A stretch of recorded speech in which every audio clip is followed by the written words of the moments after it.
MLB Trade Rumors has put out their top 50 list of free agents, and we're going to discuss who they think could be a Yankee in 2026 and what they'll get paid. Do we agree?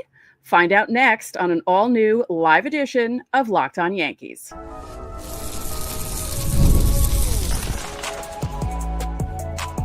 You are Locked On Yankees, your daily New York Yankees podcast. Part of the Locked On Podcast Network, your team every day. Hello, I'm Stacey Gotsulias. He's Brian McKeon. Welcome to Locked On Yankees, part of the Locked On Podcast Network, now the #1 sports podcast network. We'd like to thank you for making us your first listen every day. Brian, how are you doing over there? I'm struggling. Apparently there's an earthquake going on in Staten Island because my computer is falling constantly. So what is happening over there? I don't know. There's a lot going on right now in my life. Today's episode is brought to you by Gametime. Download the Gametime app, create an account, and use code LOCKEDONMLB for $20 off your first purchase. On today's show, we're going to try to dive into the Emmanuel Clase Luis Ortiz debacle that's going on. It's the biggest news in baseball, but since it's not involving Yankee players, we're going to talk about that in segment 3.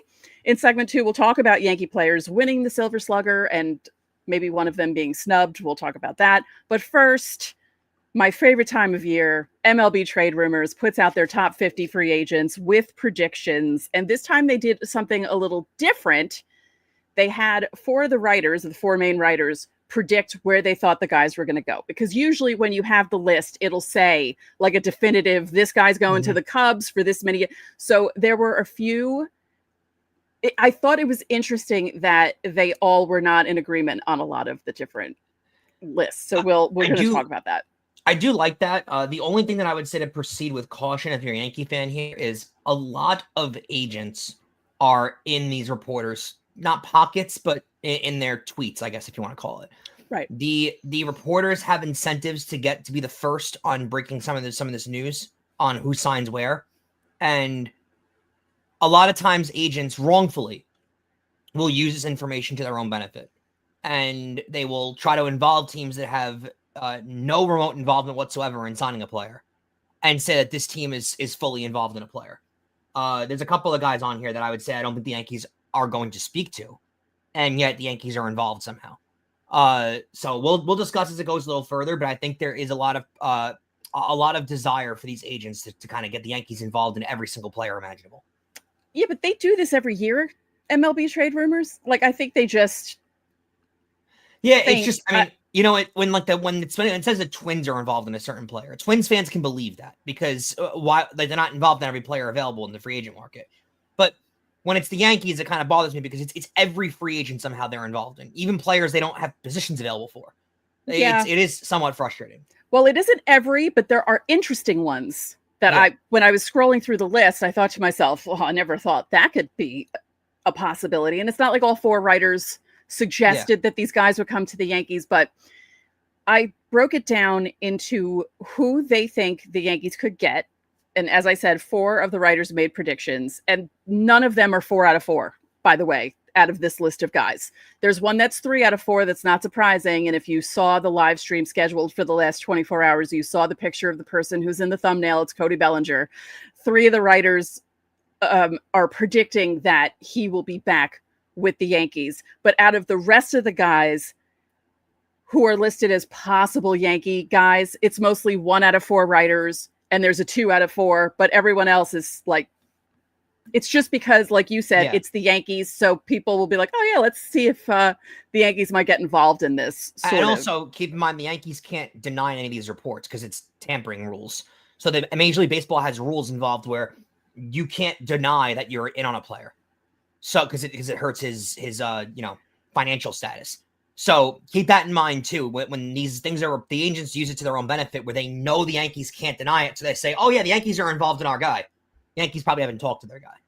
I do always find it fascinating how almost on the money these guys are at MLB Trade Rumors because they cover this stuff so much, and their money predictions are usually really close year after year. The years are usually close. You know, sometimes someone will go to a team that's a surprise, but for the most part, you kind of know who's going where and who's going to get who.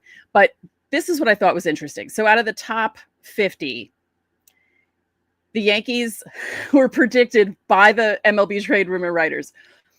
Kyle Tucker, one of the guys, said him. And I'm like, okay, that's fine, because you want the Yankees to be in on Kyle Tucker. I think most Yankee fans kind of want them to try and go after him. But I thought this one was interesting. Oh, no, these two. Edwin Diaz and Michael King. Yeah, the Diaz one is the one that bothers me, and the Michael King one. Yeah. I think Michael King, there's a slight chance, only because if Michael King wants to come back to the Yankees and they'll take him at a discount and he's had a really good track record over the last few years, potentially, but they don't have a lot of room for him in the starting rotation. He wants to be an ace, and he's looked like an ace the last few years. It wouldn't benefit him career-wise to go to the Yankees, really. He'd better off, honestly, if he wants to go back to New York, go to the Mets. Right. It makes sense to go there. Also, Edwin Diaz, this is exactly what I was saying on the rumors that annoy me because 0% of them being true. There's a 0% chance Edwin Diaz is going to be Yankee. No.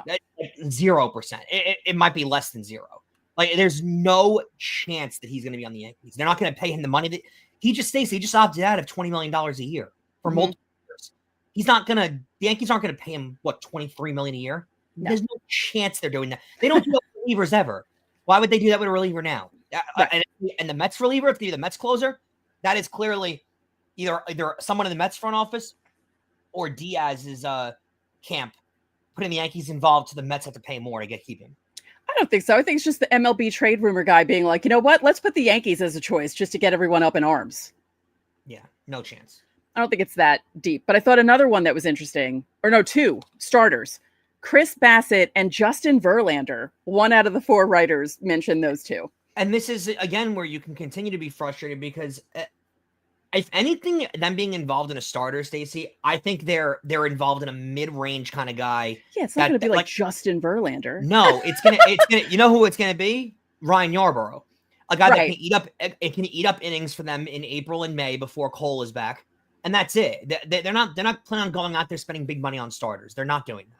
Right. And two other guys they mentioned, Brad Keller, 2 out of the 4 writers predicted him, and Kyle Finnegan, 1 out of the 4 writers predicted him going to the Yankees. And I believe out of the 50, those were the guys that were connected to the Yankees prediction-wise by MLB Trade Rumors.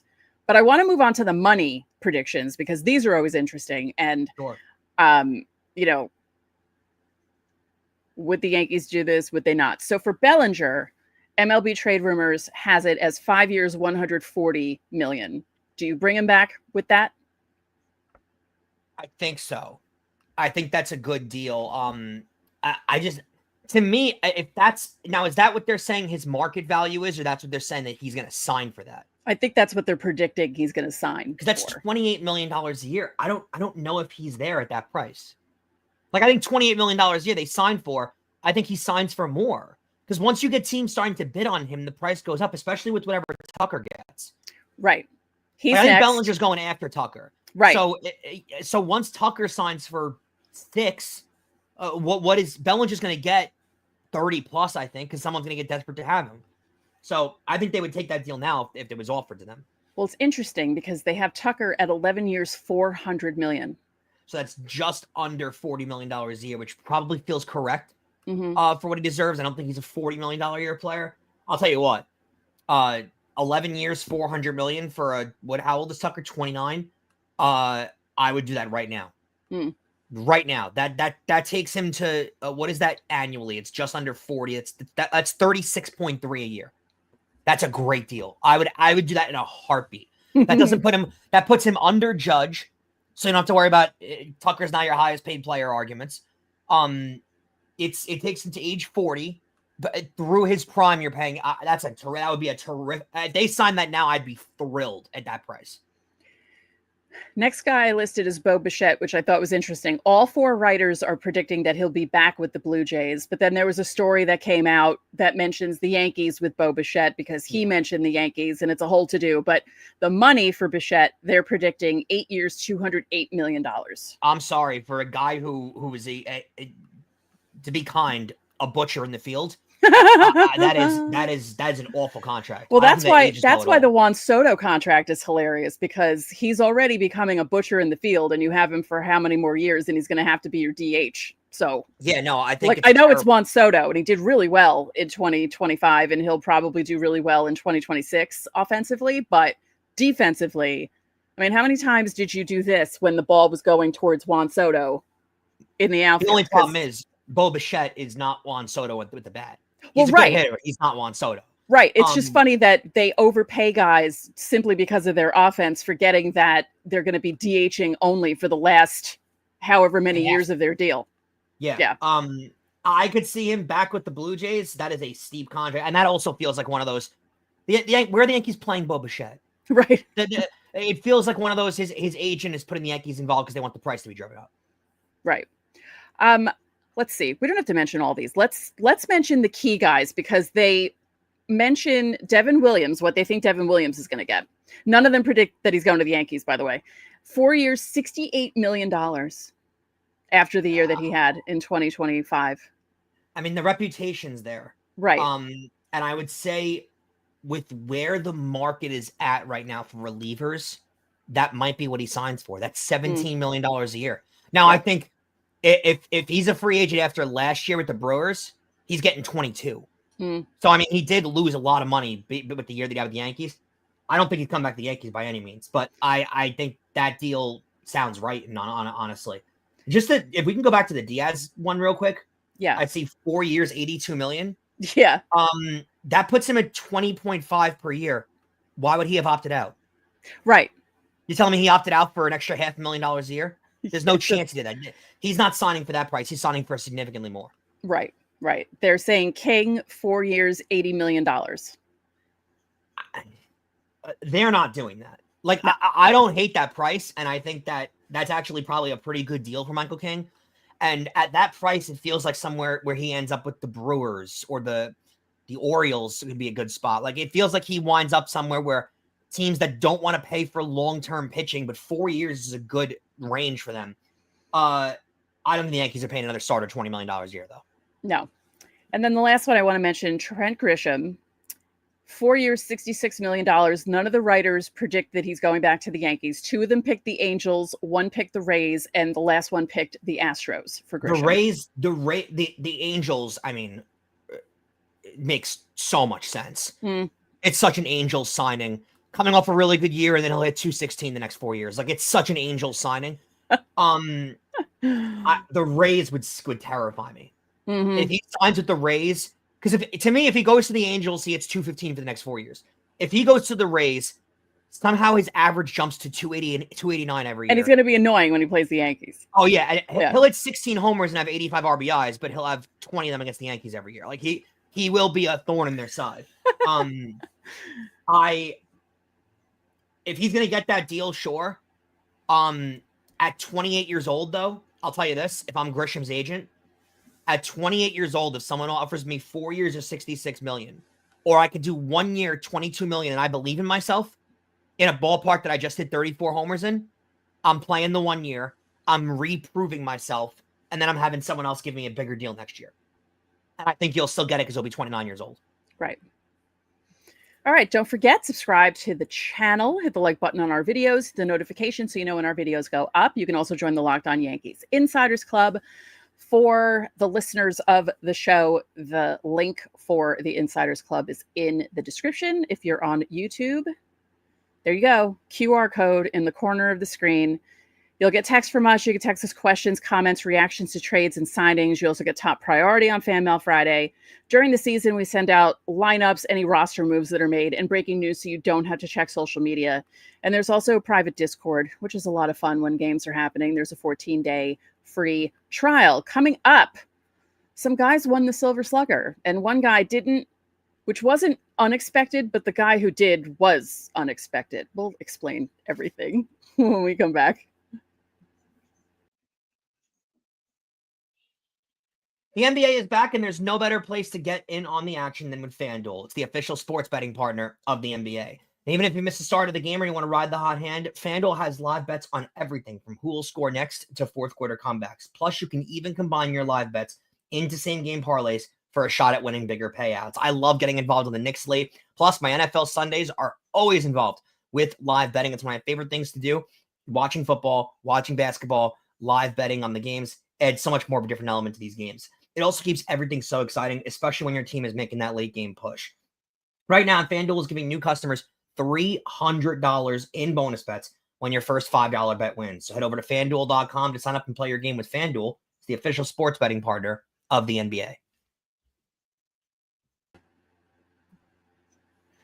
Guys, I want to thank you for making Locked On Yankees your first listen of the day, and thank you for making Locked On the #1 sports podcast network.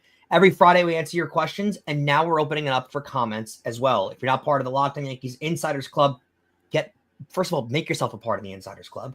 But if you're not, you can go over to the Locked On Yankees YouTube channel, click on the post tab like you see right here, and you'll see the latest post telling you to leave your questions and comments. Ask us about the Yankees, about baseball in general, or leave us comments about the show. The deadline for this week is Thursday, November 13th at 5 p.m. Eastern Time. So some awards were handed out, Stacey. Some Silver Slugger awards, deservingly so. And one guy was grossly robbed, if I could say. Let's talk about it. All right, well, let's talk about the two who weren't grossly robbed, and the one that I was actually very, I don't think I was that surprised about it, but I thought it was pretty cool that it happened. Jazz Chisholm wins his first Silver Slugger overall, and as a Yankee for second base. That's pretty cool.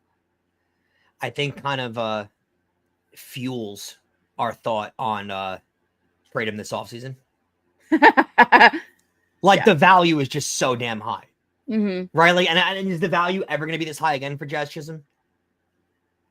Like, it kind of fuels that argument a little more. Like, you gotta smooth organizations and smart teams make moves when the player's value is at its all-time high. I think Jazz is never going to be higher than this right now. Yeah. And then Aaron Judge, ho-hum, wins his 5th Silver Slugger. Par for the course. Yeah, not surprising, but this is fun. The Yankees won the team Silver Slugger for the AL, and the Dodgers won for the NL. Is this new? A team Silver Slugger? I think so. I don't remember that ever happening. Neither do I. Because when I saw it, I thought to myself, wait, have I missed this for the past? Like, it was like when sweeper became a thing. I thought to myself, did I miss a pitch? When did this start happening? And then I realized it was a new thing, and I felt the same way about platinum gloves a few years ago when that became a thing. I was like, oh, that's a cool concept, but I didn't know we did that. I will say this. Yeah. I don't know how many team Silver Sluggers the Yankees have. I'm sure it's a few if it's been around for a while. And I'm sure if you counted their team Silver Sluggers throughout the years past, I'm sure many Yankee teams would have won that award. Mm-hmm. The bats still dry up in the postseason. Right. Like, it just proves the point. It doesn't really matter. Like, offense has never been their issue. What more? The issue is not hitting when they need to. What more could they do? Like, they built, according to Major League Baseball, they built the best offense in the American League. And it was nothing in the postseason. So it kind of goes to show, right? But also think about this. How many games did Devin Williams blow? Yeah, no, you're right. Like, if he only blows 2 instead of like remember he had that stretch where he blew 6 games. If he only blows 2, they're probably a 100-win team. They win the division. Yeah. Yeah, it's crazy. It really is. It just, it goes to show, though. I mean, the offense is important and it wins games in the regular season, but the clutch hitting is what does it in the playoffs. It really is. All right. So tell everyone why you're not so happy about this. Listen, I don't want to sit here with the pinstripe glasses on thinking that every Yankee deserves every award in the sport. I'm not that guy. I get it. But Zach McKinstry of the Tigers wins the Utility Player Silver Slugger Award, which also is a new thing. Deservedly so. It should be a thing. It should be, yeah. This, to me, stacks up just like the Judge and Raleigh argument. Look at them statistically. It's not close. But this is the thing. He also beat out Garcia from the Royals, who was better than him as well. So he beat 2 guys who were better than him. But let's look at this is a Yankee show, so we're going to look at the numbers compared to Ben Rice, who lost out on the Silver Slugger. Now, I got this off of Reddit. It cuts off who put the original post up, but you'll see. Oh, here we go. There we go. Okay. I mean, look at this. He beats him in every major statistical category. Every single one, except batting average, and it's by .004. So is that even a hit? I mean, does that even equate to a hit? Every single major statistical category, Rice is significantly better than him in. If you look at the actual like numbers wise, right? I don't know how they got to this. It's got to be Yankee fatigue. It has to be, right? I mean, that's the only thought that I have. Is this has to have gotten to a point where it's too many awards going to Yankees. We want to spread it out a little more so there's more news going on around the rest of the league. That's what it has to be. Because that to me makes it can't make less sense to me than that. Like, I wouldn't have been upset if Garcia beat out Rice. Because Garcia has the numbers are good and comparable, but this just feels like we had to get an award to a Tiger. Right. Yeah. I mean, that's what it feels like. It's crazy. Yeah. This to me gives me a bad feeling about Judge with the MVP. Right. But the longer and longer this has gone on in the offseason, is the longer and longer I'm starting to feel like that Rowley's going to get it. Well, we find out this week, right? Yeah. And not deservingly.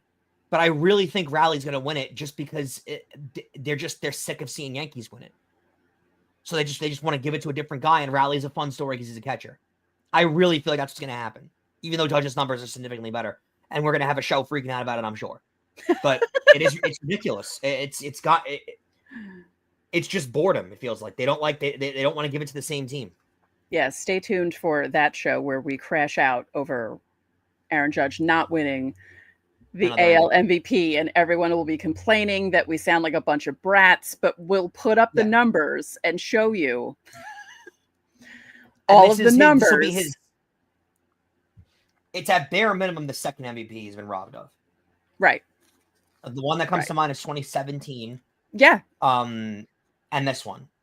Yeah. I don't know if there's another one I'm missing it currently, but that's at bare minimum two that he's been robbed. Yeah, he definitely was robbed in 2017. I don't care what anyone says. 17, no doubt. 17.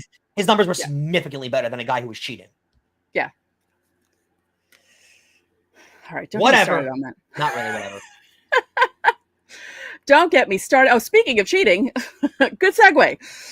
All right. Yeah. Oh, we have to be careful talking about this because there's a lot of stuff going on. But coming up, the Emmanuel Clase Luis Ortiz sports betting case explodes on an NFL Sunday news dump, which I thought was interesting. Yeah. So we'll talk about the allegations.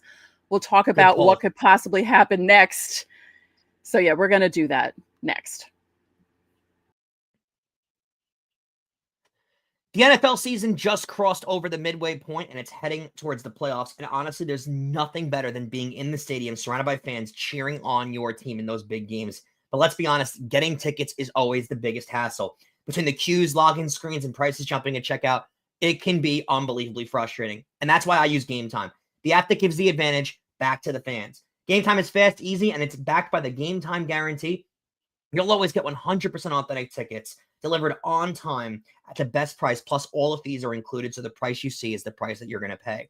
I pull up Gametime in just a few taps, and I see amazing deals. I'm talking about your favorite NFL team for as low as $100. The app is super simple to use. I can even see the exact view from my seat before buying. Honestly, it's faster, cheaper, and less stressful than any other way that I've ever bought tickets. So here's what you got to do. Download the Gametime app today, create an account, and use code one word Locked On MLB for $20 off your first purchase. Terms apply. Again, that's promo code LOCKEDONMLB for $20 off. Swipe, tap, ticket, go. Download the Gametime app today. Stacey, I see some people in our comments right now, and we appreciate all of you that are here, by the way, discussing different trade rumors and players they can wind up getting. We appreciate you guys' involvement.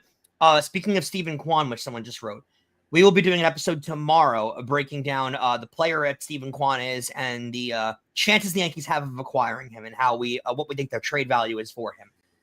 It'll be kind of a Stephen Kwan-centric episode. And if that's you our will. live stream at 2 Live stream p.m. 3 p.m. I'm going to move it to. I'm making an executive decision at 3 p.m. because I need to get a haircut. So, there you go. 3 p.m. tomorrow. Tune in. Same place that you got this show at. We appreciate all you that are here. We will discuss all of Stephen Kwan and the chances the Yankees will have and what we think a trade package will have to look like value-wise. I got to get into this story because I'm amazed. Now, let's preface it with this. A few years ago now, sports betting was made legal in the United States, where you could bet on sports through casino apps and bet on pretty much anything that involves sports and pretty much on any sport. I want to make one thing very clear before we start breaking down what happened in the Luis Ortiz and Emmanuel Clase situation. Sports betting being legal in the United States doesn't now allow criminals to bet on sports. This has been happening forever. The World Series was fixed in the early 1900s because of sports gambling. Sports gambling has been happening for as long as sports has been happening. Believe it or not. It's not because Name the app allows you to bet on sports that this is happening. It's just readily and easily more accessible for people to do. Earlier on Sunday, like Stacey said in NFL Sunday News Dump, Luis Ortiz was arrested in Boston for involvement in charges that are related to fraud, conspiracy, and bribery. A 23-page. And now Emmanuel Clase apparently is currently out of the country, but he is not wanted for arrest. Not yet. The 23-page indictment says as early as May of 2023, the two have been paid to intentionally throw balls while bettors would bet on balls to be the next pitch or strikes on particular pitches. Here's what confuses the absolute hell out of me. It's alleged that Luis Ortiz was paid $5,000 for throwing an intentional ball on June 15th. Clase was paid $7,000 for the same thing in a game on June 27th. Luis Ortiz that year made $820,000. Emmanuel Clase the year before signed a 5-year, $20 million contract. Whatever you feel about gambling is whatever you feel about gambling. Please, for the life of me, and I don't mean this to be rude towards you, I mean this to be annoyed towards the situation. Give me some explanation, Stacey. Why, if you're making $20 million over a 5-year period, a $7,000 bet interests you? There's got to be something else happening. Were their lives being threatened? Like, what was happening here? Because why would you do something like that? And it makes no sense. There was also, I saw something earlier where they were saying that there was a pitch that Clase purposely threw as a ball, but Pajes from Tasha swung at it, and it turned into a strike, and it was supposed to be a ball. And I just thought to myself, like, people are like, in the comments for Locked On Guardians, go check out their episode after us, and check out Locked On MLB too, because Sully has a lot of information about what's going on. In the comments of Locked On Guardians, people were like, oh, I knew that Clase threw the 2024 ALCS, and they're like, all right, slow your roll. There's no evidence of that happening, because I think they couldn't believe that Clase would give up back-to-back home runs to Stanton and Judge in that one game. Two of the best home runners in the league, though. Yeah, it's not like he gave up home runs to Volpe and someone else, Yeah. But I don't understand it. I'm not a bettor. I'm not, because I know that I would be one of those people who would get deeply involved in it. So I know to stay away from it. So I don't do it. But I just can't understand how they could do this. 1, 2, this is on top of the stuff that was happening in the NBA that came out, like people involved in the NBA coming out a couple of weeks ago. And it can't just be Clase and Ortiz, right? Like, there has to be other people. Well, that's my fear. And this does feel like a tip of the iceberg type thing. Right. There has got to be other people that are doing this, because there's no way that these are the only 2 players that were infiltrated here. This has to be going on throughout the league. Which is scary to think about. Yeah. I just think, like, listen, when you're making $20 million a year, if you're going to be betting on whether you're going to throw a ball or a strike, why wouldn't you bet $500,000 on it? Why would you bet $5,000? Why would you bet $7,000? I mean, I'm sure this is all going to come out. Like we're going to find out exactly why this was happening. But on Monday, Major League Baseball and the sports books said that they will limit bets on individual pitches in response to the pitch rigging scandal. I mean, I think they should get rid of that altogether, but that's just me. The new limit on it's not just pitches, it's baseball props in general. So any baseball prop bet, and this is a universal rule Major League Baseball placed on the sports books. And the sports books kind of have an incentive to follow Major League Baseball's directions because they want to be involved sponsorship wise. So Major League Baseball put a rule down on all sports books that offer Major League Baseball prop betting. The maximum bet you can put down on a baseball prop bet is $200. Right. And you no longer can involve these bets in parlays. So you can't involve a fifth inning ball to be, no runs in the sixth inning. That can't be involved. The parlay will not be active anymore, which is good. They're trying to get their hold on it the best way possible. Also, both players are facing up to 65 years in prison for this if they're found guilty. Again, the charges include fraud, conspiracy, and bribery.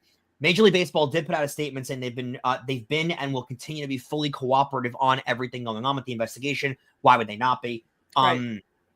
Again, the sportsbook news coming out is pretty crazy because the sportsbooks are going to take it seriously, and they want to take it seriously because this is a business for these casinos, and we discussed it before many times. There's a reason why Las Vegas looks the way it does. And it's because people love to go out there and gamble and everything like that. And these casinos make a lot of money off of taking advantage of people who gamble. And when it comes to sports betting, they make a lot of money off of that. They just do. And they have an incentive to keep sports betting alive for their sake. And they want to. And I know this doesn't mean that everybody that places a bet on a sports betting website has a problem and is going to lose their mortgage. That's not what this means. But, this is a problem when it gets involved with athletes. I just wanted to make the point clear earlier. This is not the start of gambling being a thing in sports. It's not. This has been going on forever and ever and ever, and it'll probably continue to be going on. It's just sad that this amount of money is what gets players to get involved in throwing games. I don't understand it. And for a player like Emmanuel Clase, who just signed a 5-year, $20 million contract, I find it very hard to believe that $7,000 was enough to incentivize him. But it's crazy to me. You're always going to get caught, though. I don't understand why they didn't think they were going to get caught doing this. Why would this isn't some scrub, by the way. Yeah, this why is would one you of the risk best your relievers in baseball. livelihood, your reputation, everything? Your life is going to be ruined because of this. Yeah, I wish I had a good answer for you, for anybody out there, because I don't understand it. I don't know why, as an athlete, you would get involved in it. And the best part is, Stacey, these athletes they're involved. They're allowed to bet on other sports. Right. It's just baseball. You like if he has a gambling addiction and needs to get his fix, he could go to bet on tennis and basketball and college basketball and soccer and football, and there's so many other sports to bet on, and he can go get involved in whatever he wants to bet on. But he had to bet on baseball. I don't understand. It makes no sense to me. But this is where we found ourselves, and this is the dirty era that we're in with sports gambling. And I don't unfortunately think that this is the start and the end. I think this is the start, and this might not be ending. Right. There might be a snowball effect to this. Yeah. And we'll see. I just, for that amount of money, I don't get it personally. But, $7,000 to throw a ball. Go figure. Wild. All right. Well, thank you for making Locked On Yankees your first listen today. For your second listen, find Locked On MLB. Baseball guru Sully brings you a daily blend of humor and baseball, keeping you updated on every rumor and story throughout the offseason. You can find Locked On MLB on YouTube or wherever you listen to your podcasts. And again, tomorrow, live at 3 p.m. Eastern, we'll be talking about Stephen Kwan. So that'll be an interesting show. So make sure you join us, and we will look at your comments too while we're doing the show. So that'll do it for this live edition of Locked On Yankees. I'm Stacey Gotsulias. And I'm Brian McKeon. We'll catch you guys tomorrow.